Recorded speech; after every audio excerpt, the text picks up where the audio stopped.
Hi, I'm Benjamin Payne. At the K-12 Education Office at Hillsdale College, we support school founding groups and their efforts to start classical schools across the country. Finding the right leader is one of the first and most important steps to building a successful school. While we do consider experience in education, we seek candidates who exhibit unwavering personal integrity, honesty, courage, and servant-hearted leadership. Perhaps that's you. If you're looking to engage in fulfilling, impactful, and challenging work protecting our nation's future and building up the next generation of virtuous citizens, we'd love to hear from you. I'm looking for strong school leaders right now. Learn more about how you can make a difference at hillsdale.edu/leader. hillsdale.edu/LEADER. That's hillsdale.edu/leader.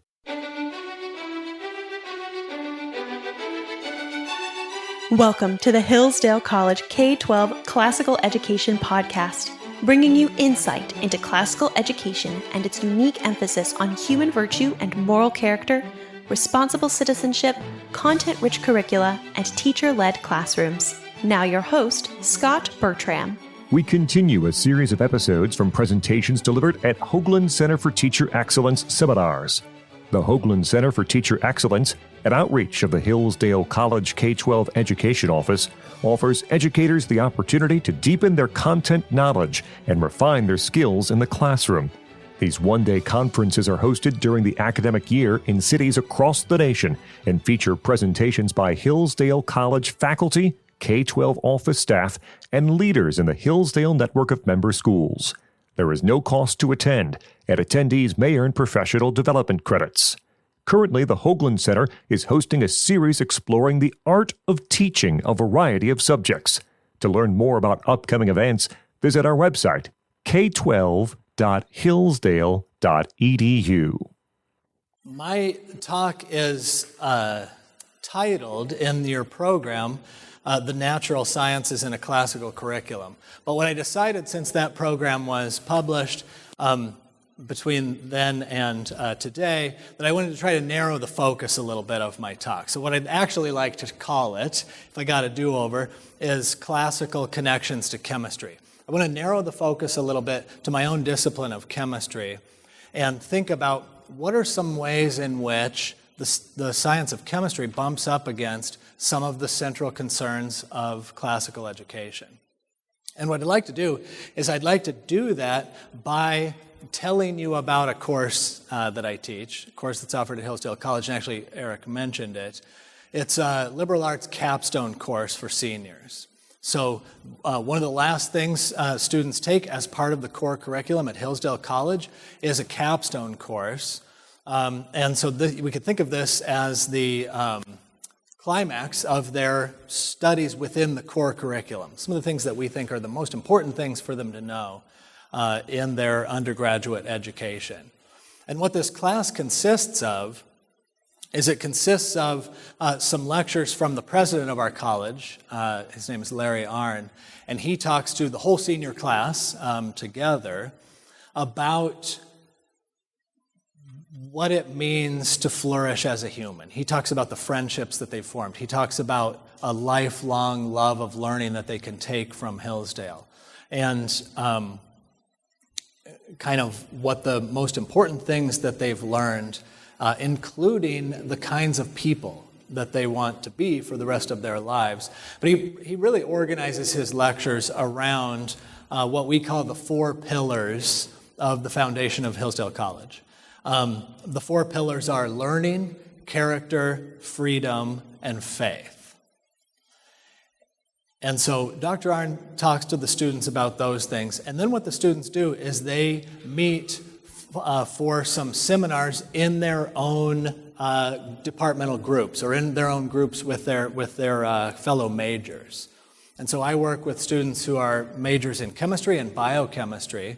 And so we get together and we think about, they've studied a lot of chemistry and biochemistry by this point, but we think about, okay, you've studied all of this core curriculum of liberal arts education. You have a major in chemistry or biochemistry.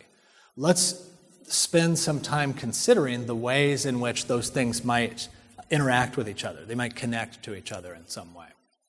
And so the way I organize it, to try to kind of hit on these 4 pillars of learning, character, freedom, and faith, we talk about the connection between chemistry and liberal arts education, liberal learning. We talk about the connection between chemistry and philosophy. We talk about the connection between chemistry and ethics. And then we talk about the relationship between chemistry and Christian faith.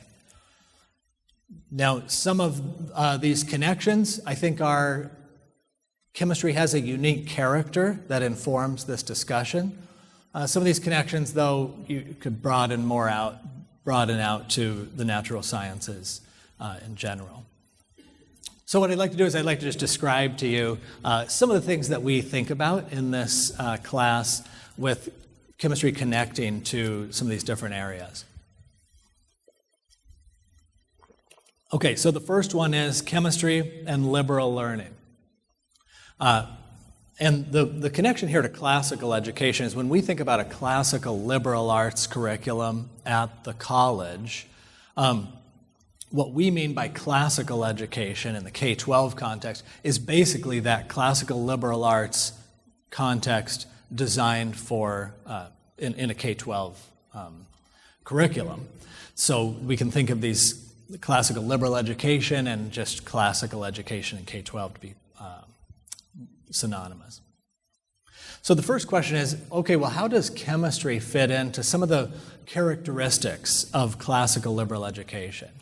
And we've heard some talk about these things already today in the previous talks.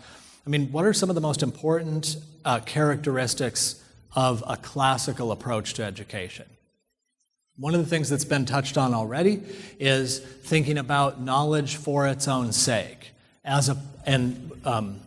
putting this in contrast to this utilitarian kind of a view, where we get knowledge in order to be able to use it in some way, be that economic or precursor to economic development of technologies. We think of classical liberal education as being a universal or a general education. And we can contrast this with a specialized education, where you really hone in on becoming an expert in a narrow area. That's not the idea of a classical liberal education. A liberal education is a broad or a general, universal education. Okay, so we can think about, all right, what does chemistry bring to bear on this? Well, we know for a fact that chemistry is very useful. After all, some 70% of people that get their PhD in chemistry go off to work in industrial positions, so huge industrial application side of chemistry. But I think when we really get at centrally what is chemistry all about, chemistry is about giving us the ability to see the molecular details, the details of the material world at the molecular level, and understand what are the possible transformations that matter can undergo. And so, in other words, chemistry gives us insight into a fundamental understanding about what the world is like. What about the attitudes that are cultivated by or appropriate for the liberal arts? When we think about, like, what are some of the attitudes that you would really think of when you think about a liberal arts approach to education? Maybe think about an innate curiosity that's already been mentioned today. Human desire to strive towards knowing and towards understanding. A pleasure in learning. Words like wonder or awe. Aristotle said to be learning something is the greatest of pleasures. Plato talked about an intellectual eros, like a passionate love for learning, a drive to know all the things that are worth knowing. And so we think about what has chemistry to do with that? Well, when we take a look at the natural world, this inspires awe in people. It doesn't take much work to convince them of that. But for the chemist, this sense of wonder and awe is enhanced by the ability to see beyond just the appearances and look at what is happening at this very small scale, the molecular level. What about the purposes of the liberal arts? We talked about the characteristics of liberal education, attitudes cultivated by the liberal arts. What about the purposes of the liberal arts? Well, in addition to trying to get a grasp on what is true and what is real, I think another really important purpose for liberal arts education, here's one description of it by Mortimer Adler. Adler was instrumental in developing or resuscitating great books programs, and as part of this, an effort to save classical education in the 20th century. And he describes the liberal arts as being intended to develop the faculties of the human mind. John Henry Newman wrote of a philosophic habit of mind as the goal of education. And so there's a goal here about studying things that bring about human excellence and human flourishing. And so what have the sciences to do with this? Adler wrote, quote, "In the liberal arts tradition, scientific disciplines, such as mathematics and physics, are considered equally liberal, that is, equally able to develop the powers of the mind." And he makes reference to the medieval quadrivium, arithmetic, geometry, astronomy, and music, conceived of as a sort of mathematics. And he wrote, quote, "It taught the arts of observation, calculation, and measurement, how to apprehend the quantitative aspects of things." And nowadays, of course, we would add many more sciences, natural and social. And so when we think about the natural sciences, we've been talking a lot about the natural sciences in the context of the modern world. But I think at their heart, the natural sciences are our best attempt to understand what the physical world is like. And so there's no question in my mind about whether or not physics and chemistry and biology belong as part of the liberal arts. These are an excellent context in which to develop the faculties of the human mind, and they're an indispensable part of getting at what is real in this universe that we find ourselves in.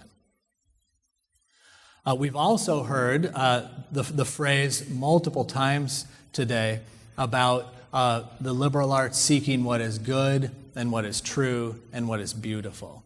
And so I also like to ask the students, what does chemistry have to do with this idea of beauty? What's the connection between chemistry and beauty? And we could think about this in a few different ways. One way is we could think about the beauty of chemical artifacts. Like when students take a look at molecules, which, by the way, do the students take a look at molecules? No, but they look at representations of molecules, right? And there's been quite a bit of discussion today about, like, are we seeing reality directly, or are we looking at models and looking at things mediated through theories and so forth? But students look at representations of molecules, they notice symmetry, they notice complexity, maybe they look at representations of viruses or other complex structures, and there can be a recognition of beauty there. Proteins, maybe not only the complexity of the structure, but also thinking about the function of this complex structure. Also at the macroscopic scale, think about all of the color that we see around us, right? The chemical explanation for those colors. So there's lots of beauty in chemistry. But it's not only artifacts. We can also think about, is there any beauty in the process of a chemistry experiment? And what would that even mean? It's a different way of thinking about beauty, but think about it's been mentioned several times today, the way in which, when we really look at, for example, the history of science, that science is such a human endeavor. It's not a detached rote method that people go through without caring anything about what they're doing. In fact, it's a very human activity. And when we look at experiments in history, we see qualities like invention or elegance of experimental design, perseverance. I think that video mentioned a student learning perseverance. Well, you can learn perseverance from scientists. Imagination, ingenuity, simplicity, things like this. One experiment that, the other piece is that I think chemistry pushes the boundaries of what we even mean by experiment. So for example, one experiment that's often cited as a beautiful project is the total synthesis of vitamin B12 by Robert Woodward and his collaborators, both at Harvard and ETH Zurich. So this is a synthesis where they built a natural product. It's a fairly large, symmetrical, has some interesting symmetries, organic molecule, but it's a natural product, so it occurs naturally, but they were able to build this molecule from scratch using a whole series of reactions called a total synthesis.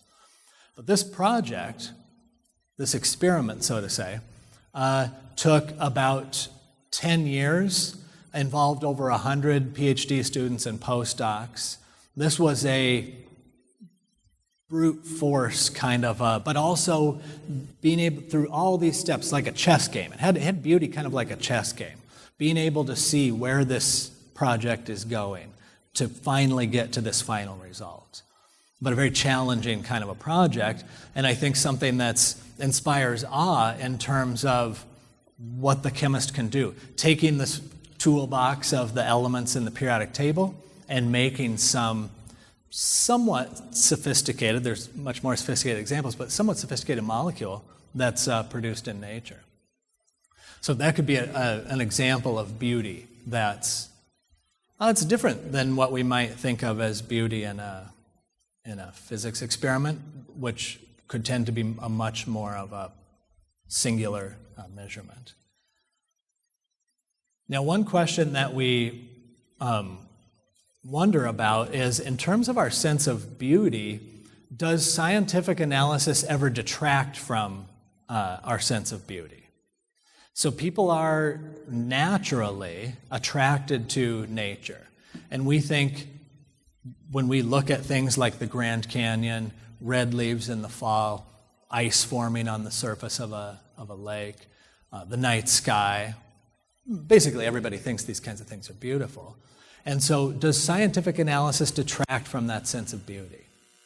I like to suggest to the students that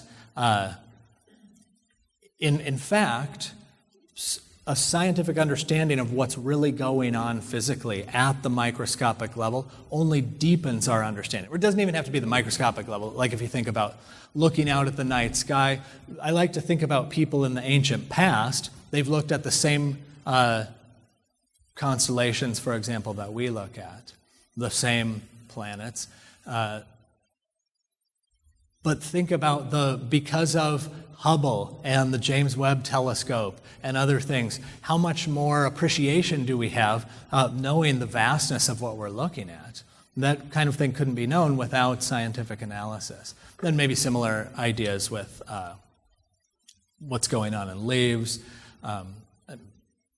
Why does ice float on the surface of water? Things like this.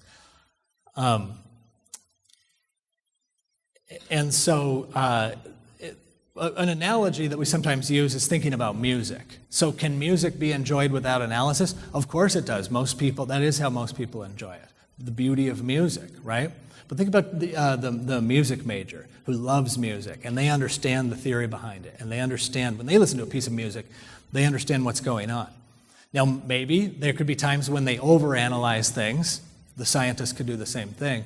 But I think the sense should be that this deeper understanding and this analysis that science gives us makes what could be a sort of a two-dimensional world deeper, almost a three-dimensional world, and enhances our enjoyment of nature. Now, when we think about the ways in which chemistry connects to liberal education, I think there's another one that's really important, and it goes to this discussion of our modern world, and it's kind of a roundabout way in which chemistry influences liberal education. And that is that one of the ingredients that's necessary to be able to carefully consider deep questions has been called leisure. So following Pieper's book, Leisure, the Basis of Culture. So leisure meaning the space from the kind of pressing everyday needs for survival to be able to think about deep questions. So in the past, who was free to consider the kinds of questions that we think about as part of the liberal arts? Only the people that were able to step away from the pressing needs of survival. But actually, science has given us all kinds of ways to meet our kind of pressing needs for survival, such that now, maybe not anyone, but many more people can create space in their lives for leisure. That is, time to carefully consider deep questions. And this is really important for students to think about. High school students are often quite busy, but they have fewer responsibilities than adults, right? And this is certainly true of college students. College students have a lot of space in their lives. And another concept that's associated with leisure is like a festival.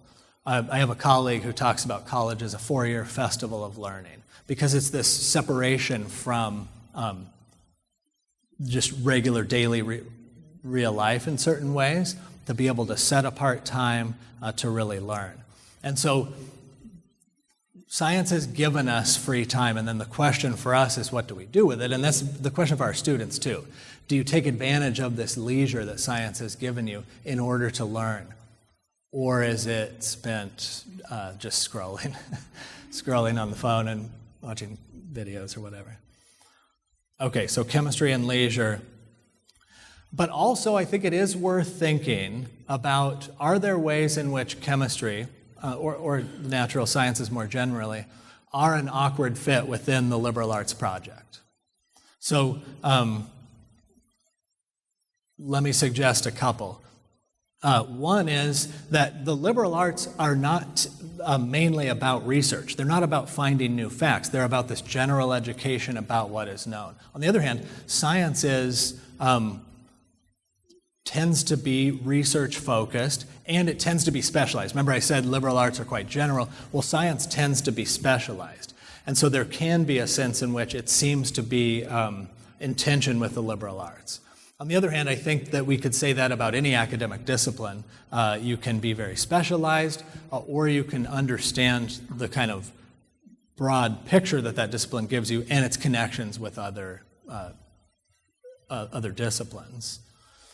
We've also talked today quite a bit about looking forward to new ideas and new progress versus looking back at received wisdom from the past and an intellectual tradition passed down to us from the past.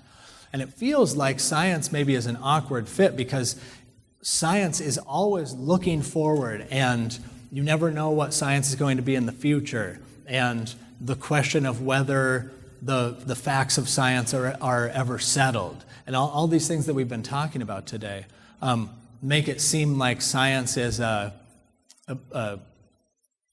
effort to get rid of the past and press on towards the future.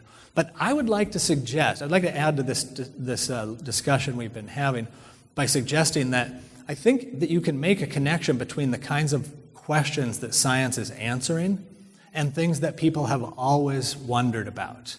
This is not exclusively modern kinds of questions. Okay? So when chemistry and with the help of physics finally gets a handle on what atoms are like, what is this an answer to? This is an answer to a question that has been asked since at least pre-Socratic times, right?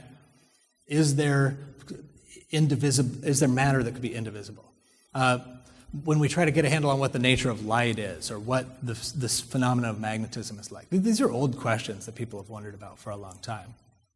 And so I don't think that chemistry or science in general is really that awkward of a fit within a classical liberal arts tradition, because I think it's a connection to a long tradition of trying to understand what physical reality is like.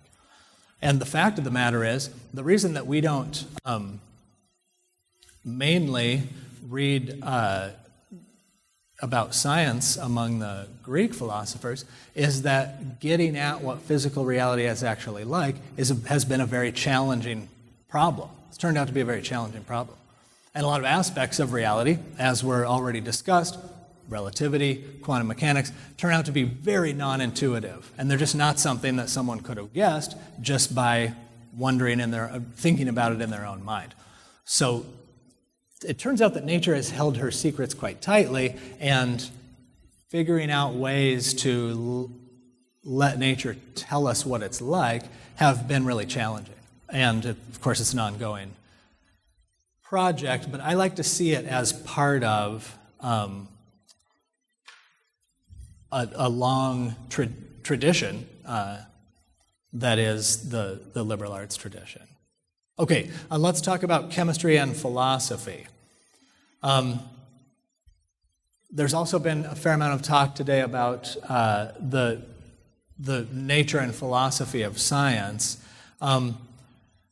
Mainly, I just want to propose that inasmuch as philosophy of science has tried, and especially this was up through the first half of the 20th century, tried to articulate a precise method of doing science. We all teach the scientific method in our classes, but inasmuch as it tries to articulate a kind of precise logic for discovery, I would argue that chemistry is often a kind of an awkward fit in that logic, and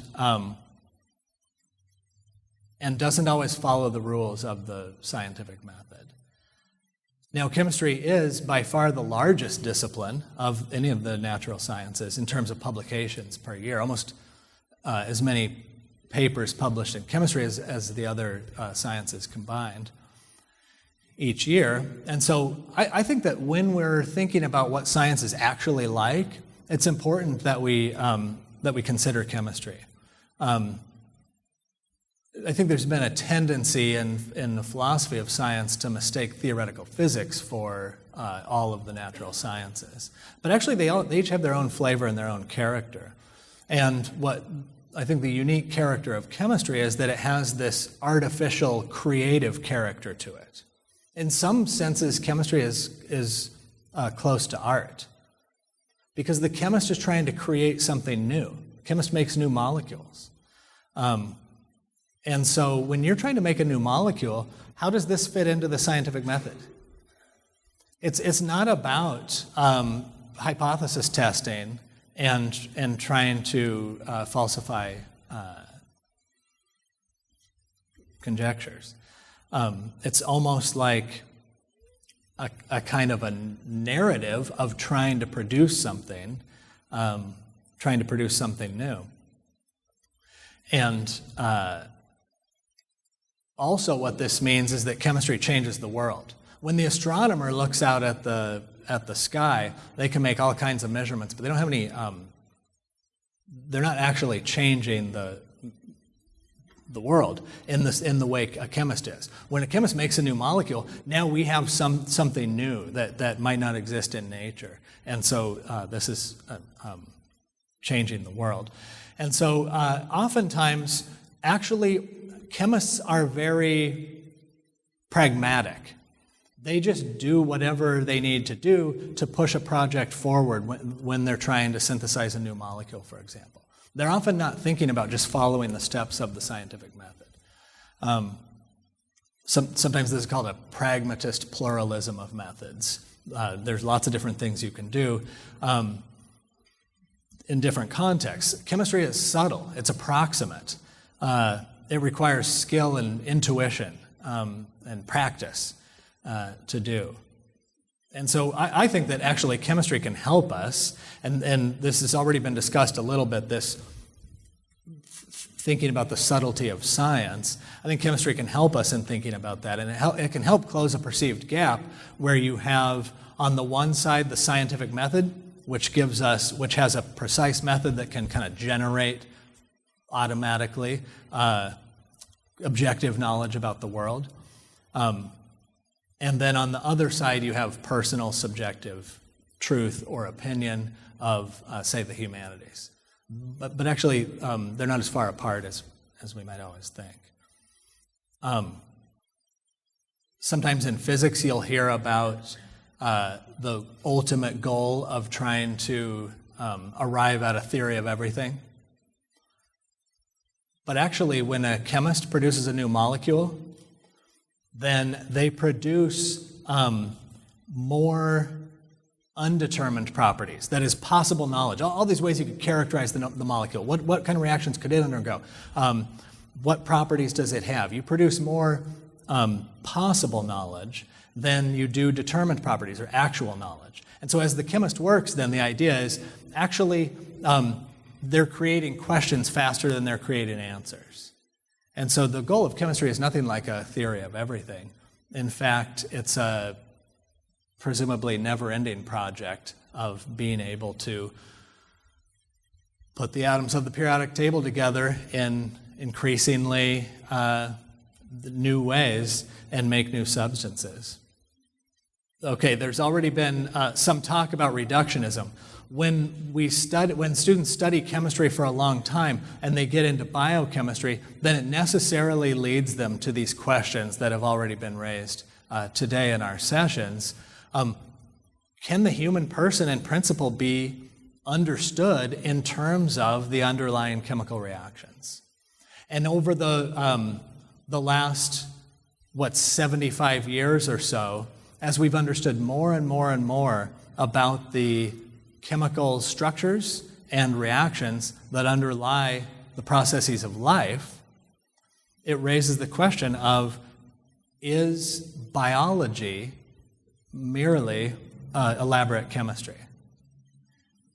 And so could we, in principle, understand all of biology in terms of chemistry? But there's no reason to stop at chemistry, right? So when we have quantum mechanics and the Schrodinger equation giving us a description of the way in which particles like electrons behave, then it raises the question, can chemistry be fundamentally described or comprehensively described in terms of physics?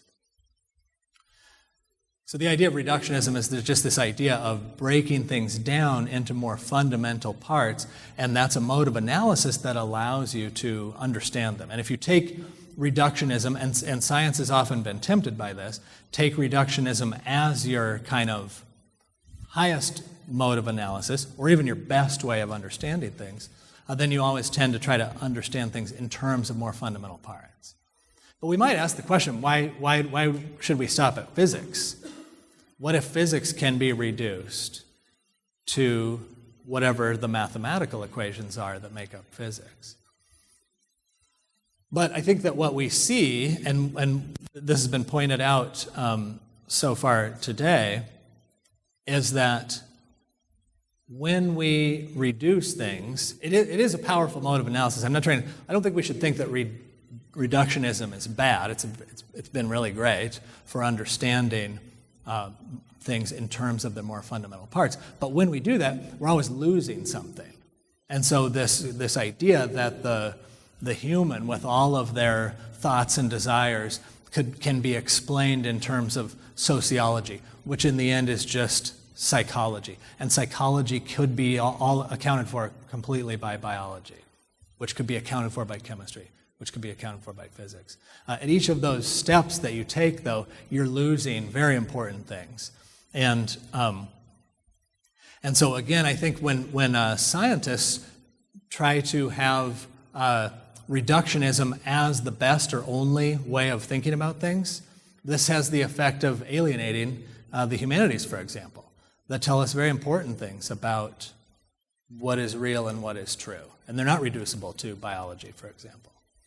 But even in chemistry, there are many very useful ideas we use in chemistry that are just simply not part of the they're not part of the vocabulary, and they're not part of the conceptual space of physics. And so it seems clear to me that chemistry is not reducible to physics. In any case, that's never the direction that it goes. I could hand somebody the Schrodinger equation, and there isn't anyone who can produce chemistry out of it. Whether or not that could be done in principle, maybe it's a little bit of a challenging question, but I have serious doubts. Okay, so that was philosophy. We also talked about chemistry and ethics. Now, I already mentioned that chemistry changes the world. And so in this way, there's a really important sense in which chemistry is not an ethically neutral enterprise. And so we think about what responsibility do chemists have for thinking about the uses of their creations. When you're a PhD student, you have very narrow expertise, and you're just in the lab trying to make a project work, trying to produce a new molecule. So what is the responsibility of someone like that for thinking through what will be the effects of bringing this molecule into the world? Well, those are complicated questions, and many times if you're able to do it, then it can be done, right? Somebody else will do it if you decide not to. But the fact is that science has great power. You can think about producing poisonous compounds. Think about producing narcotics, for example. Chlorofluorocarbons in the past with ending up damaging the ozone layer. If we stray into physics, then we could just say nuclear fission, for example, extremely powerful kinds of things. And so just thinking through, like, to what extent should the scientist be concerned with ethical or environmental implications or consequences of their curiosity-driven research? Not that we would hold them completely responsible for what someone else might do with a compound that they couldn't have foreseen, but just being scientists that think about things beyond the research lab in which we work in. And actually, this is why I think that the best context in which to study science actually is as part of a liberal arts education. Because I think that someone with very narrow but very high-level technical expertise that doesn't really know anything else, this presents a lot of danger in terms of question. And we face this mistake in America all the time where we think that scientific experts are the best suited people to tell us what we ought to do with the science that we develop. And in many cases, they're actually the worst suited people because they have a narrow expertise, but maybe they haven't thought a lot about character, virtue, moral philosophy, ethics, the kinds of things that are part of the classical education.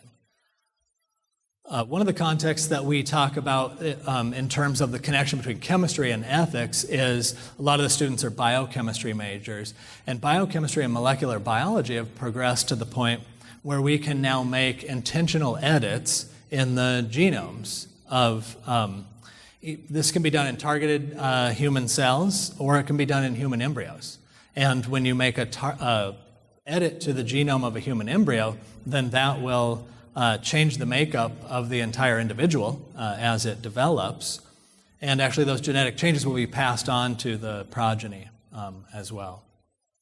And so this could be a very powerful technique with some therapeutic applications. And actually the contexts for this could be therapeutic use in medicine, but it could also be, it's a very powerful technique. It's called CRISPR technology. And it's a very powerful technique just in basic research. Also, it's a technique that can be used to change the genetic makeup of agricultural crops for food to make them more nutritious or things like that. And also for gene drives to rapidly make a genetic change go through a population. People have thought about, and I think tried in some places, doing this with mosquitoes, for example, to try to eradicate malaria. But these are all quite ethically fraught areas. And so some of the ethical concerns that we talk about are, what is the status of the sort of moral status of embryos in terms of this kind of research with editing their genomes, or just practicing on them to try to get it down. Unintended effects, we talk about how would you design a phenotype. It's a very complicated relationship between changing specific genes and certain characteristics that an individual will show as they develop. We talk about therapeutic versus enhancement type applications.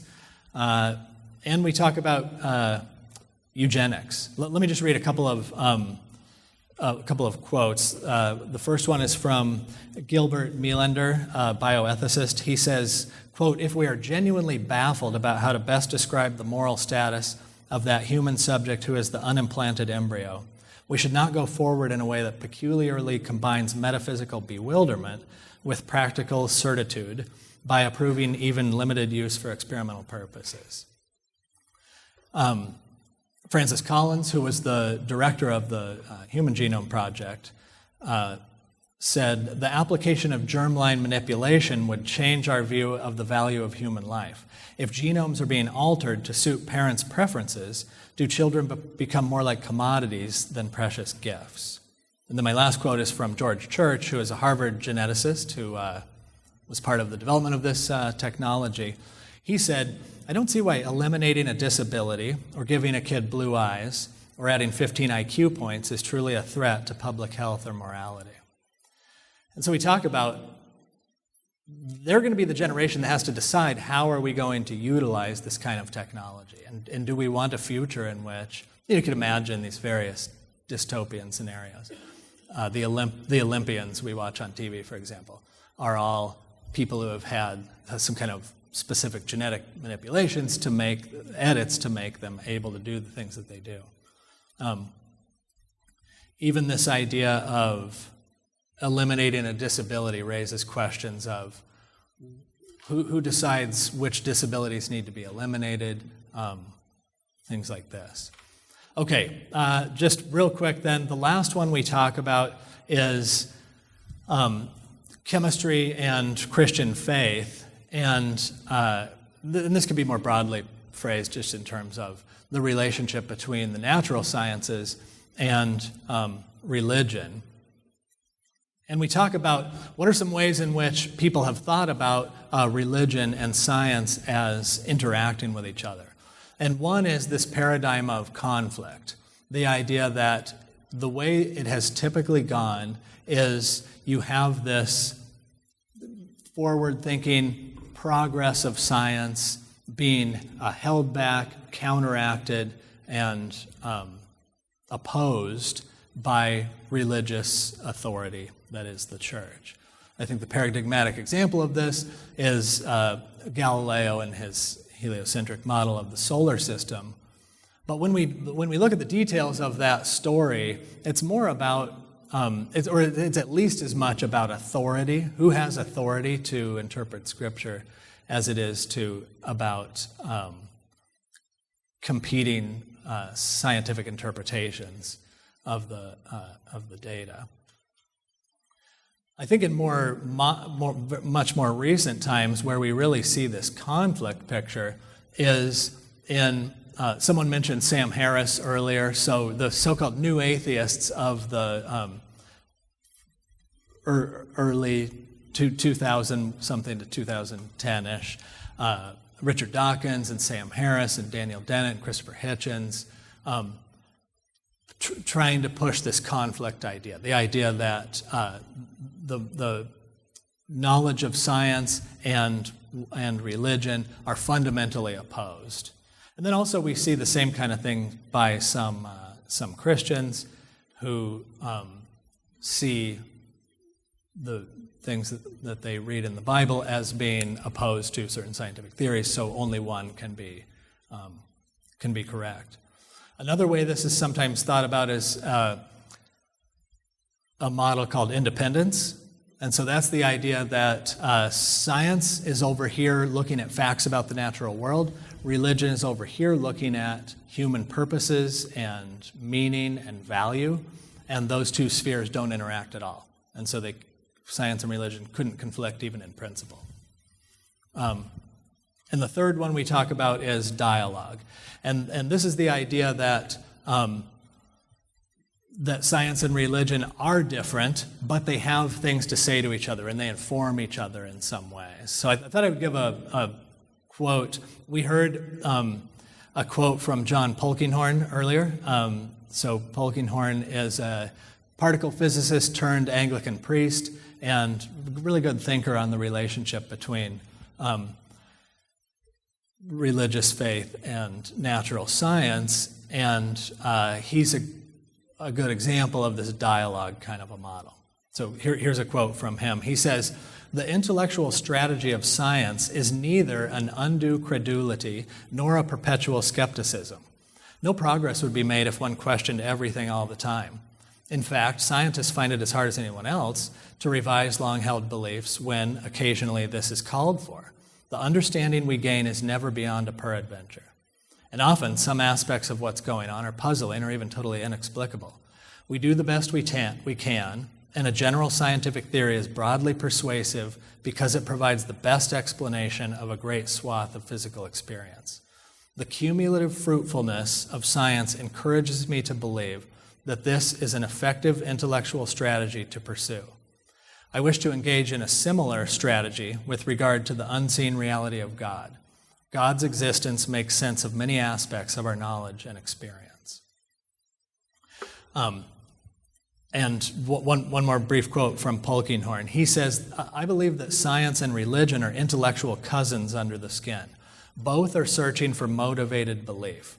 Neither can claim absolutely certain knowledge, for each must base its conclusions on an interplay between interpretation and experience. In consequence, both must be open to the possibility of correction. Neither deals simply with pure fact or with mere opinion. They are both part of the great human endeavor to understand." And so the idea here is that, and so somebody like Richard Dawkins would say that religious faith is believing things for which you have zero evidence, because if you had any evidence, you wouldn't refer to it as faith. And then science is based on evidence, and so it can be believed.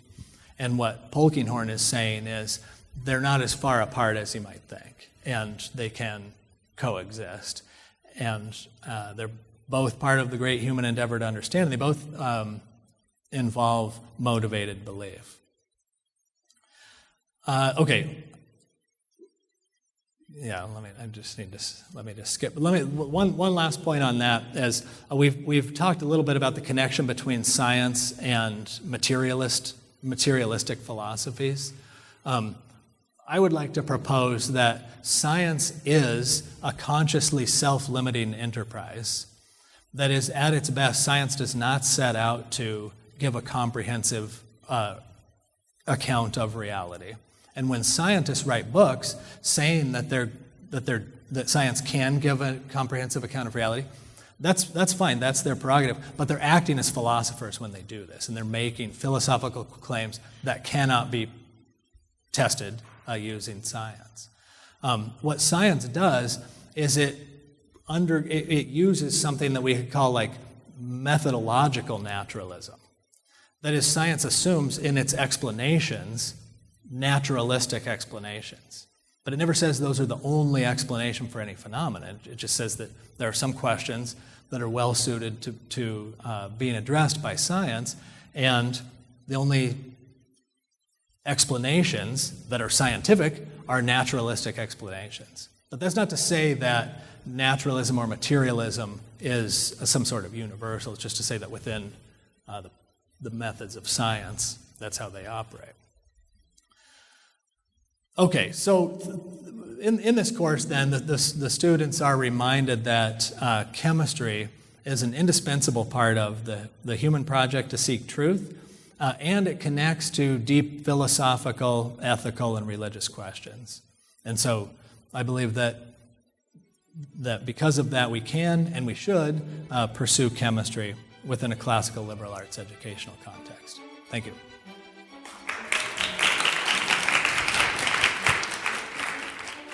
If you enjoyed this lecture, we encourage you to visit our website, k12.hillsdale.edu, for additional information on upcoming Hoogland Center events and other free resources for educators.